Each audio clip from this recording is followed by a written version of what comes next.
With the World Cup drawing ever so closer, everyone has been speaking so highly of Brazil and the kind of team they have. First of all, their reputation as the most successful nation in World Cup history will always make them an automatic favourite whenever the competition comes around. But on top of that, a lot has been said about the squad they have right now and how scary it looks. We'll admit that we've also been a part of that, suggesting that the coach will have a massive headache picking a team from the many options he has at his disposal. But guys, it's looking like we were all wrong about Brazil.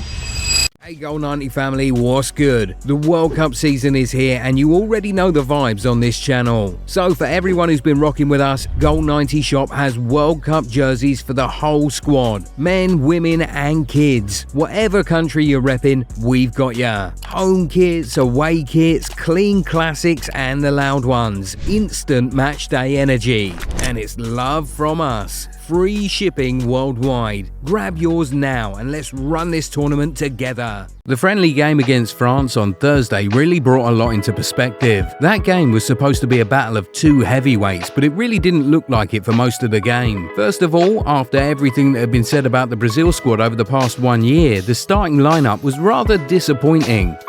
The back four of Wesley, Bremer, Léo Pereira and Douglas Santos really highlighted how weak Brazil's defense is. Whenever we talk about how stacked the Brazil squad is, we're always talking about attackers, but at the back, they're just so vulnerable. Yes, a complete 11 will feature two of Gabriel, Marquinhos and Militao, but the fullback situation is still pretty dire.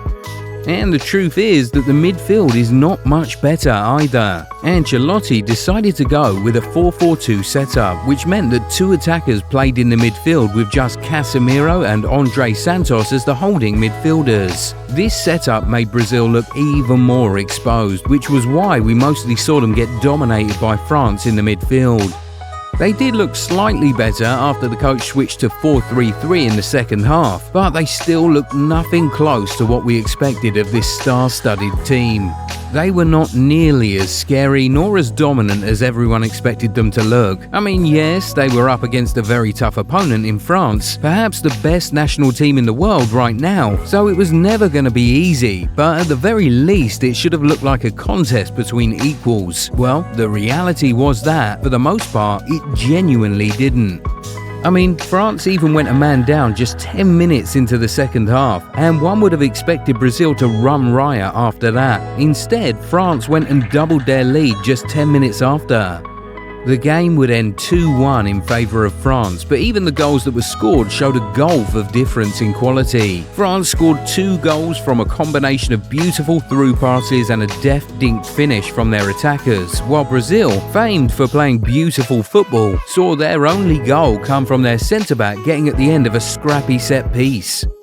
This surely cannot be the Brazil we were all expecting to go and blow everyone away at the World Cup. And may we remind you that Brazil won't exactly be having it easy in North America. Playing like this, the group games against Scotland and Morocco won't be easy for them at all.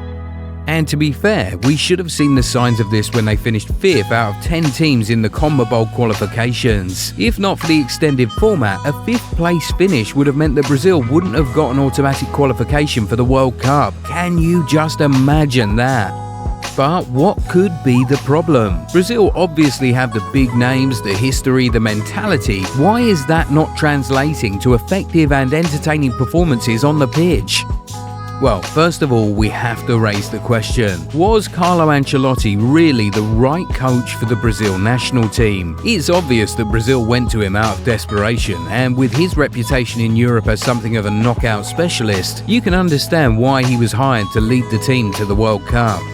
But does he really embody the style of Brazilian football? Is Carlo Ancelotti really Joga Bonito? The fact that he even started the game with a 4-4-2 formation suggests that he actually might not be. There's also a little question mark over his team selection. It's starting to feel like there could be some nepotism and favouritism involved. Everyone who's previously played under Ancelotti seems to have a guaranteed place in the team. We've heard reports that Eder Militao, who is still injured and has been for some time now, already has a guaranteed spot at the World Cup. Before Rodrigo's horror injury, he too was apparently already guaranteed a spot at the World Cup, despite being horrible for the majority of the season. Sometimes you just wonder why that is. You also wonder a little why Endrick gets called up to the squad, but a player like Vitor Roque doesn't even get considered.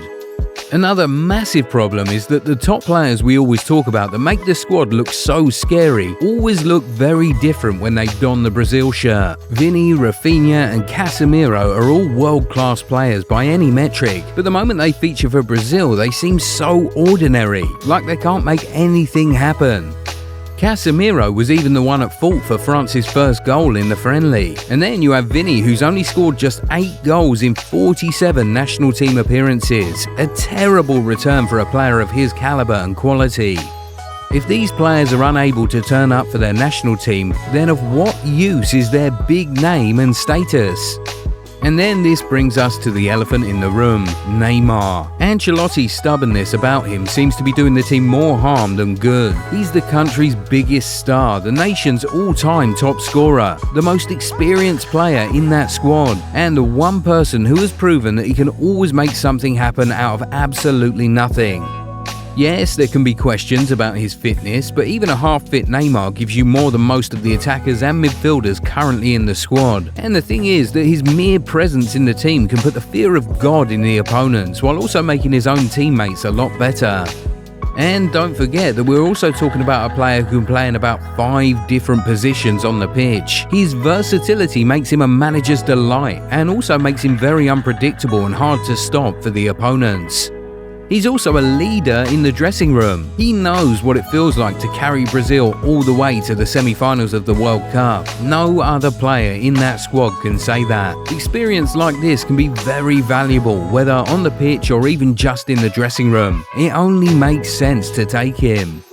On the flip side, dropping him puts a lot of unnecessary pressure on you. In every press conference, Ancelotti and even the other players will always be asked about Neymar, and that will continue to make the pressure mount. Unless the coach is 100% sure that the team he has can go on to win the World Cup, taking Neymar just makes his job 10 times easier.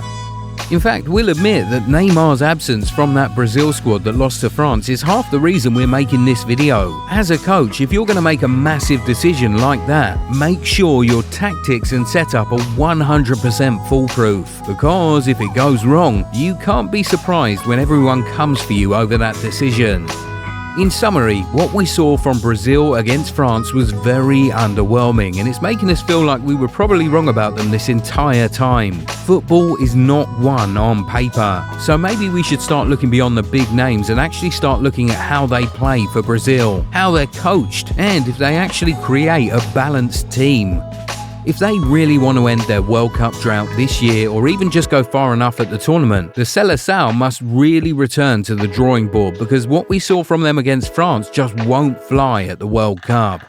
They have one more preparatory game before the international window closes. Fans will want to see much better from the team against Croatia to give them more hope ahead of the summer. Anyway, we now want to hear from you guys. How far do you think Brazil can go at the World Cup this year? Do you think they'll flop massively, or will they take the loss against France as a wake-up call and then go on to buckle down? Tell us what you think in the comments. If you enjoyed this video, give it a thumbs up and subscribe to the channel. Also, turn on the bell notification so that you never miss out on new content. We'll catch you in the next one. Bye.